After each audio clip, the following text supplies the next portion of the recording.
Hello and welcome back to another video. Today here again on Forza Horizon 5 to take a look at another brand new addition to the Forza series, which is the latest Ford Focus ST. To obtain this new vehicle, all you have to do is complete 20 points of this week's festival playlist, which is the summer season. Interestingly though, I think the new Focus looks far too generic compared to the previous generations. Look at it next to that Hyundai i30N. They do look incredibly similar.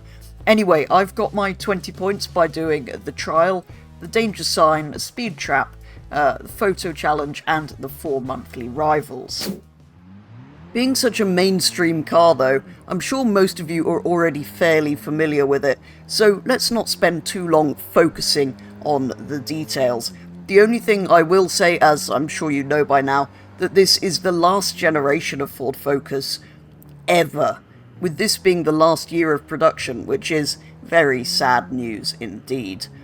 From standard, this new Focus ST produces 276 brake horsepower and weighs 1,437 kilos, yet it's somehow in A-Class at 707 from standard, which is 5 higher than the Mark III Focus RS that we already have in the game.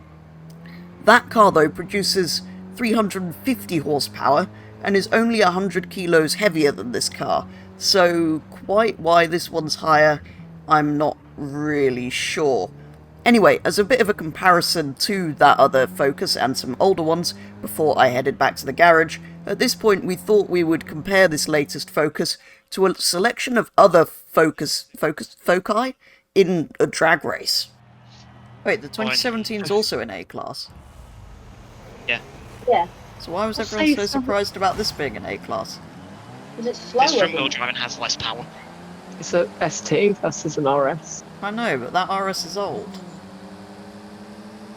Although it would appear to be faster. That performance difference between Mark II and Mark III is not worth it at 40 PI or so. Or the extra, like, whatever pounds or dollars it costs. Why is this go off? Why is this? Wait, what? Yeah, why? There's no finish line. What? Huh? Over in the garage, there is a reasonable selection of manufacturer colours, but there are a couple of quite obvious omissions from the list. So we unlock the car in this darker red. You can also paint it in black, white, a sort of nice grey colour, a rather nice bright green, and a slightly lighter red, although to be honest I can't actually tell a difference between them, but the rather nice orangey yellow colour and Ford Performance Blue are both missing, which is kind of a shame. So for the time being I've left it in that default red colour and come over to the upgrade shop where there are several quite interesting options. Let's start with engine upgrades though. If you fully upgrade the standard engine without turbocharging it further than it already is or swapping it, you can get power up to 625 brake horsepower. Then you also have all of your usual platform and handling options, brakes, springs, front and rear anti-roll bars, roll cage and weight reduction. If you take full weight out of the car, it goes down to 1,186 kilos. Then you have all of your usual drivetrain options, clutch, transmission, driveline and differential, all of your usual tyre compounds, all of your usual tyre widths, and you can of course bring your track widths out, which does make the car sit slightly nicer. Here's where it gets interesting though. There are many aero and appearance options. Firstly, on the front bumper, there's not one option by Maxton Design, but two. Although I don't really like how it moves the Ford badge up onto the bonnet. That kind of makes it look like a more standard model somehow to me, despite all of those canards and things. But either of those options are there if you so wish, and of course that is hideous.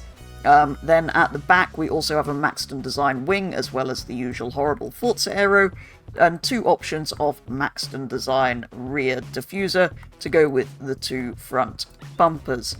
There are of course also some side skirts to complete the kit, and a bonnet with many vents in it for lots of cooling.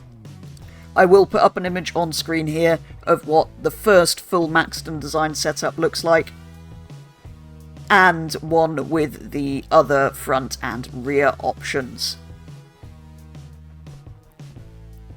Unfortunately though, that's kind of where upgrades end. There's only one engine swap, a 1.6 litre inline 4 turbo rally, so there's not many options there, and you can of course rear wheel drive and all wheel drive swap the Focus. With this engine swap installed and then fully upgraded, you can however get power up to 668 brake horsepower. We then went in search of some tunes for the new Focus, ending up applying an A-Class tune from K1Z Bard, which brings power up to a massive 612 brake horsepower and takes weight down to just over 1 ton. With this applied, we headed into some A-Class road racing, joining for the final race of an adventure at the all-new Rocosa Sprint. Here Elf very quickly got into the lead in the pink Focus, and myself and Yobbo got into second and third reasonably early on. All with the same tune, which was unbelievably fast, but slightly terrifying and, in some cases, quite deadly. After messing up my least favourite corner though, I eventually got second, giving the Focus with this tune a first and second place finish in its first outing. So it was of course straight onto a full set of races after this, starting with the Descent Dorado Sprint and almost the entire grid full of Ford Foci. After some slight crashing into the older Focus ahead from 2 of the new STs, I eventually got past that and, not much later, the Audi TT that was in the race too. For a second race in a row then, it was a first and second place finish for this new Ford Focus. Next up was the Bola Ocho circuit, where to our surprise, K1Z Bard, who made this fantastically fun and quite scary tune, was also racing. This car though wasn't as difficult to drive around this tight street circuit as I had initially thought, and after a fairly chaotic first lap, I was in 4th place, just behind Anne Abarth, eventually taking that place into the final corner and sprinting away down the main straight. I then spent the final lap with the Abarth right behind looking for a way back past, just about finishing the race ahead of them, giving the Foci not just a first and second, but all 3 spots on the podium in this one.